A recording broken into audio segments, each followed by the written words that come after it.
You realize it's like this is who we make these movies for.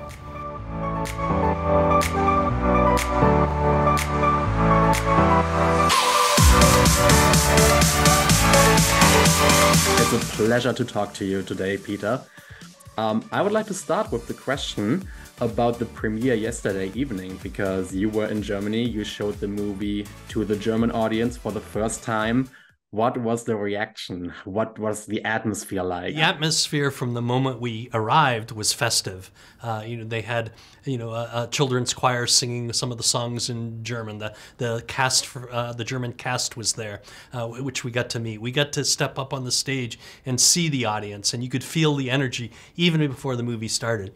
And once the movie started, that connection the audience had not only with each other, but with the screen and the movie was palpable, and they were applauding, after the songs. Something you usually don't hear or see when you're sitting in the theater. But it reminded me how important it is to see these films with an audience, because everything, you laugh harder when you hear the rest of the audience laughing. Things are more emotional when you can feel that connection with the audience as well as the screen. It was a good reminder of why we make films.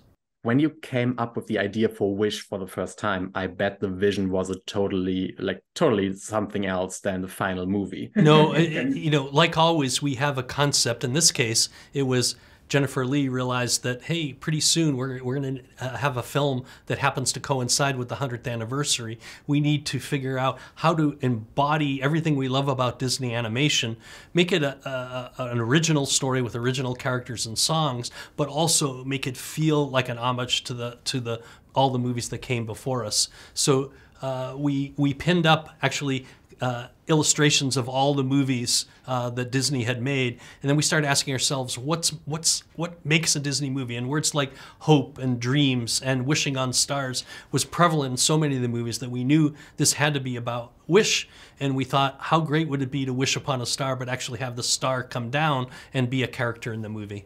This is something that I would like to dive into, because for the 100th anniversary, you haven't just created Wish, but also Once Upon a Studio, which has seen incredible feedback from what I can tell. Yes. How do you look at this success as the studio, and is there like some takeaway from that? I think, so many of the movies are both timely and timeless. I mean, we can watch them again and again and again, and it really comes down to the storytelling. So it was important to us to create a story that hopefully, maybe 100 years from now, people will look back and it will inspire them. I'm sure you could answer this question in like 100 different ways, but if you really have to nail it down to one thing, what is the most special thing about Wish?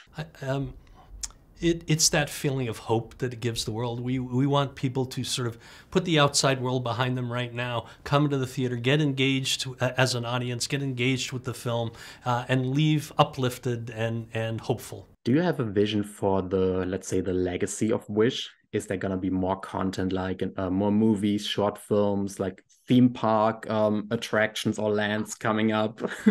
You're talking about the future, which is hard for me to predict. We've worked so hard to make a movie that we feel is hopefully the audience will accept and make it their own. And as they do that, I'm sure we will see the world expand. At the very least, we want people to want to bring this film home with them and want to keep living this film. You have also worked on Frozen, and I'm sure you've answered so many questions regarding those movies.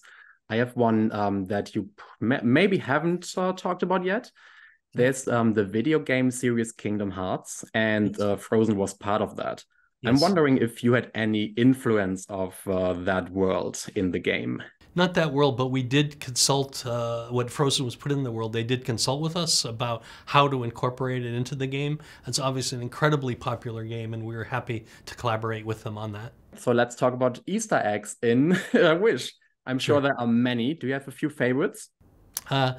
Look, there are many. In fact, I think there are over 100. They're all sort of organic to the movie. And if you've never seen, if this is your first film, the film certainly stands on its own. But look, there's so many. I don't want to give too many away, but if you look at Star, the character, you'll notice the mask is sort of heart-shaped. And if you look at Mickey Mouse, has a very similar shape. So it was our tribute to Mickey Mouse that started. Thank you so much for your time, and all the best for you. Thank you so much. It's first of all, it's a pleasure and an honor talking to you. Chris, one of my favorite movies is made by you, which is Tarzan. Wow. And actually, I feel that, Fawn. And actually, a very good friend of mine from Hong Kong, Kitty, it's also her favorite movie. She asked me to say or give her thanks to you, so I'm doing this right now. Oh, well, thank you. I appreciate it. That was a great one to make. That was my first feature that I directed along with Kevin Lima. And now, Fawn, now this is your first feature as a director. So, what are the odds, right? How does it feel for you to travel the world and show Wish to the people? It's been so exciting. We've been working on this film for so long, and it's like you're sitting on this incredible secret that now you are able to share it Finally. with the world, and to see it with the audience. We've been screening all around, and to see this film in many incredible theaters and to feel the audience reaction was very wonderful. How was the premiere in Germany? Did the reaction give you something specific? I know there was like the children's choir and all kind of stuff going on. It was fantastic. The energy of the room outside the theater and inside was it was exciting. It was exciting to have a lot of children in the audience. We make these movies for everyone, and I don't know. It's just one of those things that you realize it's like this is who we make these movies for, right? We're sitting in our little review rooms back in Burbank, and a small room of adults, and you're hoping and wishing that these movies connect with everyone, and then to really feel it in the room is so gratifying. I love that. I know that for Wish, when creating this, you have taken a frame of every Disney movie and took inspiration from those. But all of us, we have the one movie in our childhood, right, that inspired us to do something.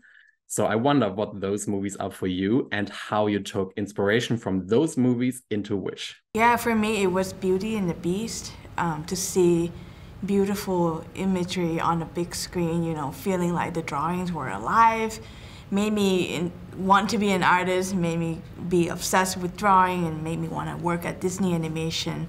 And I think the inspiration I took from those, I think it's generally the 90s Disney musical films that really had a big impact, and feel so lucky to be working on a Disney musical that celebrated 100 years at Disney. Pinocchio is my favorite film, is my favorite Disney film. And I think what I got from that, besides I saw it as a little kid, and sort of my push into animation, I think started there. I think what I really got from that was sort of Walt's storytelling, and just that incredible, I always refer to it as sort of a roller coaster of emotions. That movie just goes through so many wonderful things, and yet, and the lead character, Pinocchio, is challenged with such obstacles along the way, very, very tough obstacles. There's a lot of fun, there's a lot of great music, but then there's that wonderful happy ending. And I think I go back to that, and I think that helped me a lot with my early storytelling. And now all of those pieces came together in Once Upon a Studio as well, which was fantastic. And I'm sure you, at the studio, looked into this. Are there any takeaways from the reaction, how fans perceived this short? I got a lot of, from co-workers and people who had worked at Disney, a lot of those fans, they loved it. They were brought to tears because it brought back all the emotions of the love of Disney animation and why we got into this art form. And then I've got one more question which goes into a little bit a different direction. It's about Frozen, which was also part of one of the Kingdom Hearts games. So we're talking video games now, as well as Tarzan back in the day, which has been a long time ago. I'm wondering how those projects has changed during the time. I was teasing you when you said Tarzan long time ago. Yeah, I mean, we don't have too much interaction with actually the people who make the games. I know our coworkers do, and they do, but I love the fact that with the games that it keeps our movies alive, and they do go to different worlds, and people can experience the movie sort of in a different way, really being part of the movie. So for me, that's what I love. I watch my own they're no longer children, but older children, and they still enjoy all those games, and they enjoy being part of those worlds. And so do I. Thank you so much for the time. It's already over. It was a pleasure talking to you, and I wish you a great trip and all the best. Hope to see you in the future. Thank you so much. Thank you.